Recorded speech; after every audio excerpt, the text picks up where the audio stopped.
Priya Sule ji. Thank you, Madam, very much. I would like to start my speech by complimenting and saluting the achievements of the Indian forces and the J&K police and the security forces, whoever were present in this entire time of crisis that we've all been in the last 90 days. I would like to first, before I speak about Rajouri, Poonch, Pahalgam attacks, I would like to add Rajouri and Poonch because they have also had huge setbacks during this last few days. But I think Tejasvi Surya is not here, unfortunately. I can't see him in the house. But I would like to tell him and put it on record because I have this document which I can table. He said in his opening speech that Jawaharlal Nehru ji, Pandit ji, the first Prime Minister of India, never encouraged the defense forces. And we've never done anything. This is the first time India has done extraordinarily well in armed forces. He has not only insulted thousands and lakhs of Indian force and armies and their families who have stood so that you and I can be safe. I object to the statement that he has made. And I would like to read out what he said in his speech was, oh, Indo-Pak war, what the first war was a failure. That उसके लिए failure होगा ये जो इतिहास हमें पढ़ाने बोल रहे थे ना खुद पढ़ो ये सर नहीं होगा तो ये बता देती हूँ मैं Indo Pak war the first time we won operation Polo 1948 Hyderabad into Indian Union September 1948 is a success of the Indian Army.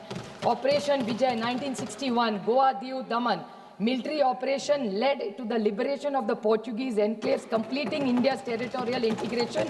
December 1961 Indo-Pakistan War 1965 successfully defended Indian borders, preventing Pakistan from achieving its strategic objectives. August-September 1965 Bangladesh liberation and Indo-Pakistan War 1971, a decisive victory of Indian Army along Mukti Bahini, liberated in Bangladesh in 13 days, leading to surrender 90,000 Pakistani troops, March 1991. This Tejasvi Surya इतिहास खुद पढ़ा नहीं होता तो ले लो. This is one thing. We may have political differences, like Sunil Tadkare ji said. He's absolutely right about this. That जब देश का सवाल आता है तो देश पहला, उसके बाद राज्य, उसके बाद पार्टी, उसके बाद फैमिली. पहले देश आता है. और जब कनिमोळी जी यहाँ है, मैं यहाँ हूँ. जब हमें किरण रिजिजू का फोन आया था, किरण जी ने मुझे सिर्फ फोन पे कहा, सुप्रिया तुमको देश के लिए 10 दिन देने पड़ेंगे. देश के लिए मैं क्या कर सकती हूँ? देश के लिए 10 दिन क्या बोल रहे हो किरण जी आप? ये माननीय प्रधानमंत्री जी का बड़ापन था कि हम सारे ऑपोजिशंस को उन्होंने लीड करने के जो विश्वास दिखाया है, यही एक सशक्त लोकतंत्र है. ये जो तेजस्वी सूर्या की छोटी सोच है ना, वो छोटी सोच हम नहीं रखते. जो अच्छा है वो अच्छा ही है. और जब देश के बारे में आता है, आप नहीं थी शैलजा जी, लेकिन ऑल पार्टी मीटिंग में हम जब गए थे तो पहली कांग्रेस पार्टी बोली थी और उन्होंने कहा था कि ये वक्त तू मैं का नहीं है. कांग्रेस पार्टी और सारी ऑपोजिशन नरेंद्र मोदी जी की सरकार के साथ पूरी ताकत से खड़ी रहेगी और हम आपके साथ हैं. आप जो निर्णय ले, युद्ध करे, कुछ भी करे, हम आपके साथ खड़े रहेंगे. और ये तेजस्वी सूर्या क्यों पता नहीं है. तो मैं ये जो नए लोग आके पता नहीं क्या क्या हमको सुना के जाते और गलत इतिहास बनाते और रिकॉर्ड पे गलत लाते, इसके लिए मुझे दुख हुआ उनके भाषण सुन के. उनके लिए बहुत अंधभक्त होते काय असेल. नदर थिंग ही सेड, एनआईए के बारे में बोल रहे थे. किसने एनआईए शुरू किया? ये तू मैं का वक्त नहीं है. इस देश के अभी सुरक्षितता की चर्चा. मैं नहीं कहूँगी हमने किया. अच्छा ठीक है, हमने किया, आपने आगे लिया, अच्छी बात है. बट एनआईए में भी गलती निकाली ये जो तेजस्वी जी ने, या मुझे विश्वास है कि ये बीजेपी की लाइन नहीं होगी, ये तेजस्वी सूर्या जी की होगी. क्योंकि जब से हम सबको उन्होंने बुलाया था, और ये जो अभी मंत्री जी मेरा मिनिस्टर डॉक्टर जयशंकर जी बोले, मैं उनकी तहे दिल से हम सब की तरफ से आभारी हूँ कि हम सबको उन्होंने चुना और विश्वास के नाते हमें प्रदेश में भेजा. और मैं सिर्फ जयशंकर जी को 2-3 छोटे सवाल करना चाहती हूँ. उन्हें बहुत अच्छा उन्होंने भाषण सबको दिया, बट मुझे 2-3 सवाल उनको पूछने हैं, बड़ी विनम्रता से पूछना चाहती हूँ क्योंकि देश के बारे में है. कि उन्होंने कहा दुनिया ने हमें सपोर्ट किया, तो आतंकवाद में तो सब करते हैं और करना ही चाहिए. बट उन्होंने मैं बड़ी विनम्रता से उनको कहना चाहती हूँ कि जहाँ हम भी गए, कि दुनिया का आप रिकॉर्ड भी देखिए, किसी ने हमारी तारीफ नहीं की, हम लड़े इसलिए, लेकिन डी एस्केलेशन जब किया हमारी बहुत प्रशंसा सबने की. तो सारी दुनिया ने डी एस्केलेशन के बारे में भारत के लिए बहुत अच्छा भी बोला। तो जब बाकी के इनके जो सांसद है कहते हैं अभी घुस के मारेंगे और वो सब लैंग्वेज, वो सब ठीक है, कहने के लिए बहुत अच्छा भी लगता है, लेकिन इस दुनिया में जब लड़ाई होती है, आप भी एक महिला है, मैं जानती हूँ, संवेदनशील महिला है आप बताइए मुझे, जब हल्ला होता है तब क्या होता है? सिर्फ विधवा महिलाएं रहती है और बच्चे रहते हैं, क्या मिलता है किसी को? तो मेरे ख्याल से डायलॉग्स, टॉक्स, ये सारी बातें हम सब कह के आए कि terrorism, blood and water can not flow together. Anurag ji है यहाँ, वो रोज बोलते थे, हम 10 दिन घूम रहे थे कि cross border terrorism, terror and talks can not together, we were साथ में थे हम उसमें। मेरे ख्याल से किसी ने, और जब ऑल पार्टी मीटिंग में हम गए थे तब हमने कहा था कि अगर आप युद्ध करेंगे तो हम भारत के साथ रहेंगे, जो भी करेंगे आप। लेकिन जिस तरह से, और एक उन्होंने पूछा, एक बीजेपी के ने कि हमने अटैक किया और पहली वाली सरकार ने कुछ नहीं किया। मैं पूछना चाहती हूँ कि आपका ऑब्जेक्टिव था क्या? तेजस्वी सूर्या जी कह रहे थे कि ओ आप इतने साल कांग्रेस ने कुछ नहीं किया, तो भूल गए इतिहास पर क्या क्या किया।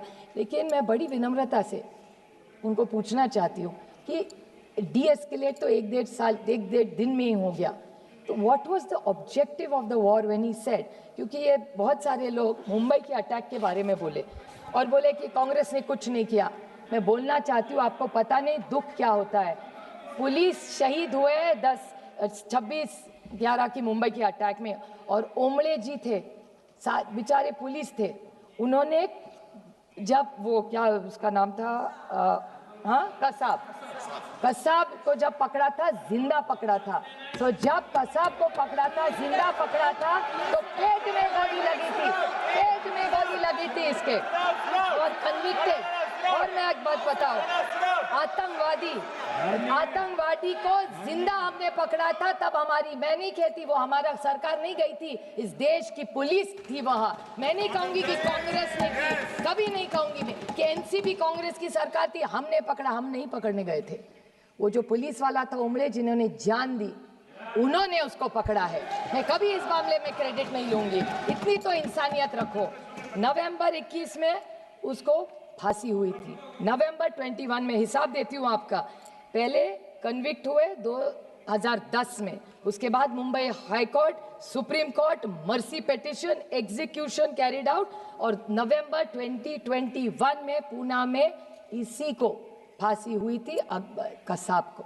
ये काम हमने किया है, हमने नहीं किया, सबने मिलके किया है, इन्होंने भी तब साथ दिया था, और जो सच है वो सच है। अब मैं बोलूँ सर कि पहलगाम, पूंछ, राजौरी, इस पे मैं डिबेट पे भी आऊँगी, और मैं किसी ने यहाँ नहीं बोला, लेकिन मैं जम्मू कश्मीर की सरकार और वहाँ के मुख्यमंत्री के बारे में ज़रूर बोलना चाहती कि उमर अब्दुल्ला जी ने इमीडिएटली असेंबली में, और सारे एमएलए किसी भी पार्टी को हुआ, उनकी मैं तहे दिल से आभारी हूँ कि सारों ने यूनानिमसली कंडेम किया कि अटैक नहीं होना चाहिए था। तो ये सब के ने वहाँ कभी पार्टी तू मैं नहीं गिरे। मैं थोड़े सवाल पूछना चाहती हूँ इस सरकार को। आप सब जिस बारे में बहुत लोगों ने कहा है, लेकिन आपने हिसाब किताब किया इस वक्त का।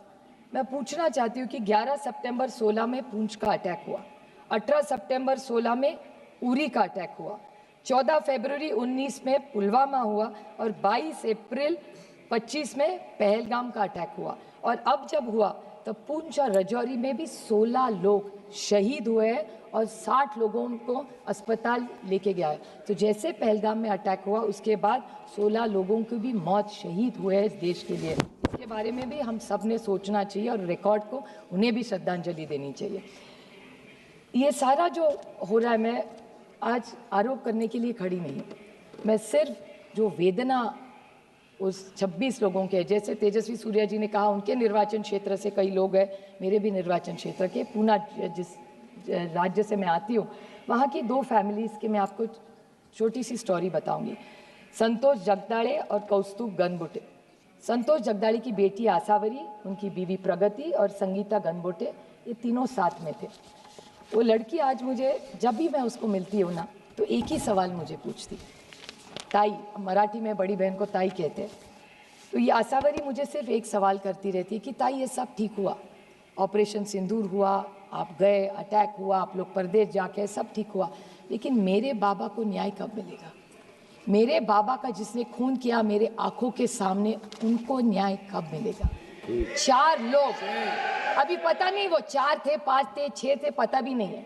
पहले फोटो भी आई, उसके बाद एनआईए का न्यूज आया कि ये 4 वो है नहीं, कहीं और ही है। तो कौन है वो आतंकवाद 4? आए कैसे, गए कहाँ, किसी को पता नहीं है। 2 मिनट में मैं सिर्फ उनकी वेदना आपको बताना चाहती हूँ। तो उनका सिर्फ सवाल इतना है कि वो आए कब, गए कैसे। उनकी माँ का एक इंटरव्यू आपने देखना चाहिए मैडम, मैं टेबल करूंगी, सबने देखना चाहिए। उनकी जो बीवी है उसके साथ खड़ी थी, बोलती है 3 महीने हुए, 90 दिन।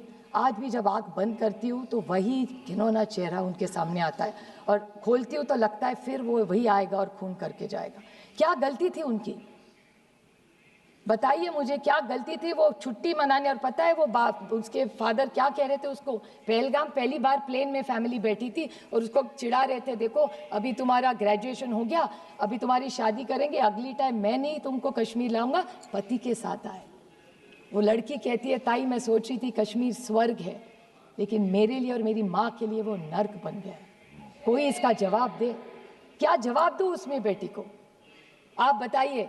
50 लाख रुपया सरकार ने दे दिया, और इस महाराष्ट्र की सरकार ने उसको वायदा भी किया था उसको नौकरी मिलेगी आसारी को, आज तक नौकरी नहीं मिली है। कागज पे कागज, फाइल पे फाइल भरे जा रहे, कुछ नहीं हो रहा है। और दुख की बात है कि बीजेपी के एक एमएलए है मध्य प्रदेश के, 1-2 पॉइंट से, मध्य प्रदेश के बीजेपी के एक एमएलए है, उन्होंने कर्नल सोफिया कुरैशी के खिलाफ बोले, विक्रम मिश्री के बेटी को ट्रोलिंग किया, हेमंत जी के विडो जो है उसको बेचारी को ट्रोलिंग किया, और जहां जहां जम्मू कश्मीर के बच्चे पढ़ रहे थे देश में उनको भी पिटा। इससे कैसे चलेगा? ये हम यहाँ आए हैं, वो किसी पे टिक्का टिप्पणी करने नहीं आए, क्योंकि मैं बहुत सारी उम्मीदें थी मुझे, और मेरे अमित शाह जी से बहुत सारी अपेक्षा है। एक असर्टिव नेता के रूप में हम उनको एक असर्टिव होम मिनिस्टर के रूप में देखते हैं, तो हमारी बहुत सारी अपेक्षा है उनसे, और मुझे विश्वास है कि होम मिनिस्ट्री इन 4 को न्याय कब मिलेगा? Operation Sindoor is not complete और is not a success till you find those terrorist. तो हम एक दूसरे की पाठ थपानी कि सब अच्छा चल रहा है, अच्छा नहीं चल रहा है। जब तक दे आर गेट देयर, जब तक वो आतंकवादी आप नहीं पकड़ेंगे तब तक वो न्याय नहीं होगा। We can not celebrate, so I think we owe it to those families। और एक छोटा सा लास्ट पॉइंट में जोड़के कि सब एक चीज़ सबको पता होनी चाहिए, क्योंकि ये हमारे देश के लिए बहुत बड़ी बात है। अभी तेजस्वी सूर्या कह रहे थे 1 आंख 2 आंख पता नहीं क्या क्या तोड़ने वोड़ने की बात हो रही थी। मैं 4 देशों में, ये इसी सरकार का बड़प्पन है, मुझे 4 देशों में भेजा था, हम सब मिलके गए थे, अनुराग भैया भी थे उस टीम में, और उन्होंने भी सुन चुके। 4 लोगों के बारे में हर देश ने हमें पूछा, हर देश में जहाँ जहाँ हम गए एक ही हमें पूछ रहे थे कि ये आप महात्मा गांधी के देश से आते, आप पंडित जवाहरलाल नेहरू जी के देश से आते, आप इंदिरा जी के देश से आते, आप मोदी जी के देश से आते। तो ये जो विरासत सबकी हमारी, इसी विरासत को, ये विचारों के बहुत सारी अपेक्षाओं से लोग भारत की तरफ देख रहे हैं। तो मेरी विनम्र विनंती है सरकार को कि आप जो ये लोग हमें नहीं मिल रहे, सारी चीज़ें, सारे हमारे जो विपक्ष है लड़ाई बंद कर देंगे, और पहले ऑपरेशन सिंदूर को अगर आपको सही मायने में लेके जाना है तो वो 4-5 जितने भी आतंकवादी हैं वो मिलने चाहिए। और जैसे कारगिल में अटल जी ने एक रिपोर्ट बनाई थी, वैसी इस सरकार को मैं विनम्र विनंती करती हूँ कि ऑपरेशन सिंदूर का एक रिपोर्ट किया जाए, जैसे कारगिल में अटल जी ने किया था, वो पार्लियामेंट में टेबल की जाए, तो सबको जो किया है वो पता चलना चाहिए। थैंक यू, जय हिंद। माननीय सदस्य श्री अनुराग ठाकुर जी, अनुराग ठाकुर जी, माननीय सदस्य।